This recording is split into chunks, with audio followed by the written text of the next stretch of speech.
នៅក្នុងព្រះគម្ពីរអេម៉ូសជំពូក9ខ11ព្រះគម្ពីរបានប្រាប់ថាម៉េចនៅថ្ងៃចុងក្រោយ I will restore the tabernacle of David ហើយប្រហែលជាលោកអ្នកបងឆ្ងល់ថាហេតុអីបានជាសារ៉ាប់តាធ្វើប្លែកពីព្រោះ mission របស់សារ៉ាប់តា restore tabernacle of David ហើយបើលោកអ្នកបងចង់រកខកពីហ្នឹងហើយអេម៉ូសជំពូក9ខ11នៅថ្ងៃនោះបាទអញនឹង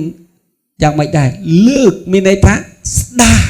ធ្វើឲ្យមានឡើងនៅទីលំនៅរបស់ដាវីតភាសាអង់គ្លេសប្រើពាក្យ Tabernacle of David បាទឡើងវិញគឺជាទីដែលត្រូវរលំហើយនឹងបិទចន្លោះបាក់បែកឲ្យចិត្តអញនឹងបាទលើកទីខូចបងហើយក៏សង់ឡើងវិញឲ្យដូចកាលពីដើមលោកអ្នកបងមុនថ្ងៃដែលព្រះយេស៊ូវយាងមកលើកទី1យើងឃើញយ៉ាងម៉េចដែរបាទ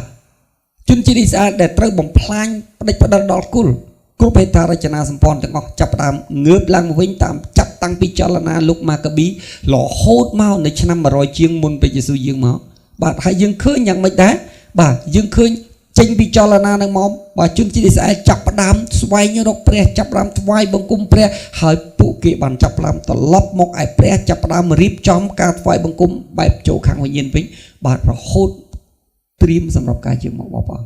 ហើយយើងឃើញយ៉ាងម៉េចដែរបាទមុនពេលដែលព្រះយេស៊ូវយាងមកលើកទី2ដូចគ្នាបាទចលនានៃការថ្វាយបង្គំព្រះអង្គបែបអ៊ីស្រាអែលបែបមេសានិកបែបគ្រីស្ទបាទបែប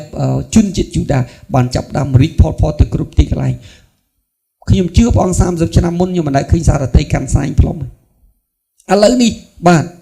លោកណាបងនៅខ្មែរមិនមែនមានតែខ្ញុំទេអ្នកផ្លុំស្នែងបាទមានច្រើនបាទហើយជនជាតិខ្មែរតាមដែលខ្ញុំដឹងតិចបំផុតក៏ជិត100នាក់ដែរដែលបានទៅដល់ទឹកដីអ៊ីស្រាអែលរួចហើយបាទនេះជាការពិតប្រហែលជាអាចលើសពី100ផងព្រោះកាតូលិកនាំទៅច្រើនសារណាហើយប្រូតេស្តង់ខ្ញុំជឿថាមានមកពេលនោះមានមនុស្សជាង40នាក់បានទៅដល់បាទដែលនិកាយមួយគេនាំទៅបាទនេះគឺជាអ្វីដែលបានកើតឡើងបាទព្រះគម្ពីរបានបង្ហាញយ៉ាងដូច្នេះហើយវាសុទ្ធតែជា